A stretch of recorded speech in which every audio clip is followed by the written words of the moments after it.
Chapter 5, Part 2. 8:30 p.m. Mr. F was on the move again. He walked towards the van, which always makes me worry that I've been discovered, but he carried on to the end of Somerset Grove before turning left. I followed at a safe distance, but we didn't have far to walk. He entered the clubhouse at the nearby Rochdale Golf Club and settled in the corner with a pint of lager, alone. Golf clubs can be strange places.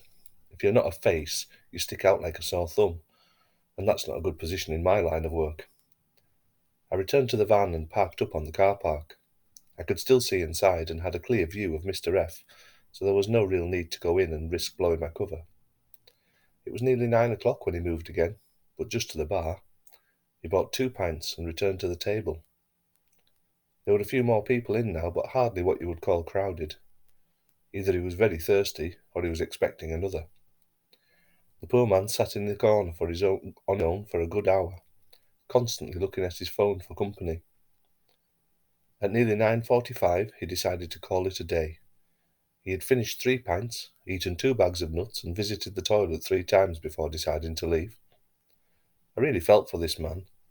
His life was nowhere near as exciting as Mrs. F thinks it is. He is very much a lonely and lost soul, stuck in a marriage, stuck in a job, stuck in Rochdale. Out of courtesy, and to make sure he was okay, I followed him home. He had lost the smile and the enthusiasm from earlier in the day. He looked thoroughly down as he turned the key to go back inside. It made me think about my own life too. Was I that much different? I will go through the motions tomorrow. I will be back here in the morning for more surveillance at 8:30. The last day on the case before calling it a day. One more day in Rochdale, then I can turn my attention back to Cumbria and the elusive Mr. Grimshaw. The 10th of February 2019, 8:20 a.m. Ernie Grimshaw is buzzing around in my head, but for now I must push him to the back. I've got to go back on the Rochdale Trail today. It's snowing too. There was no sign of much change in the weather from yesterday, but it had fallen quite heavily overnight, making the drive over a little perilous.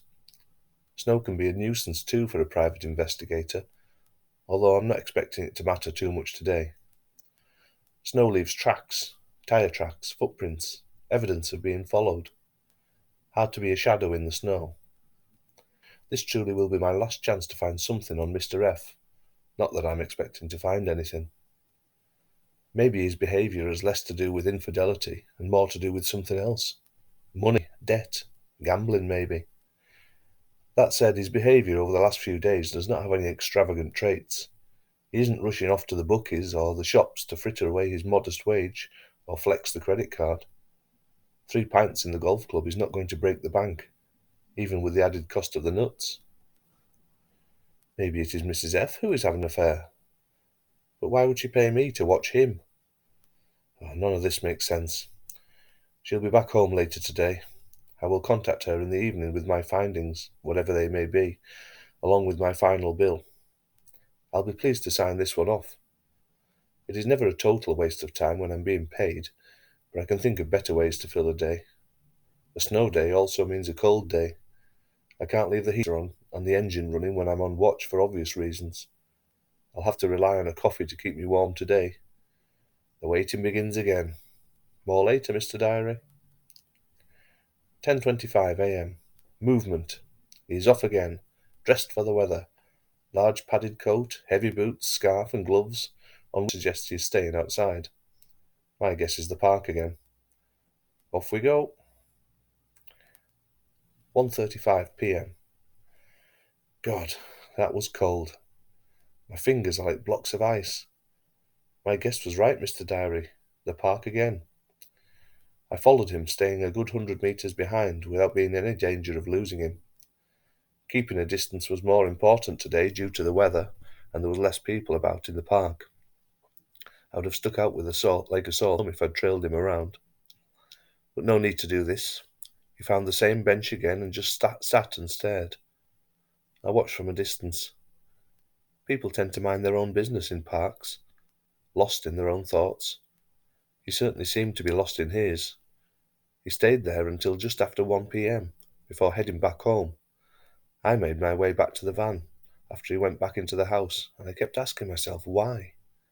What was he doing? What was he thinking? I tried to put myself into his shoes. Is that it?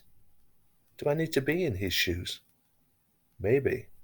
I will update again soon. It's bloody freezing out there, but I'm going to go with my instincts. The coffee's cold anyway. It's worth a try.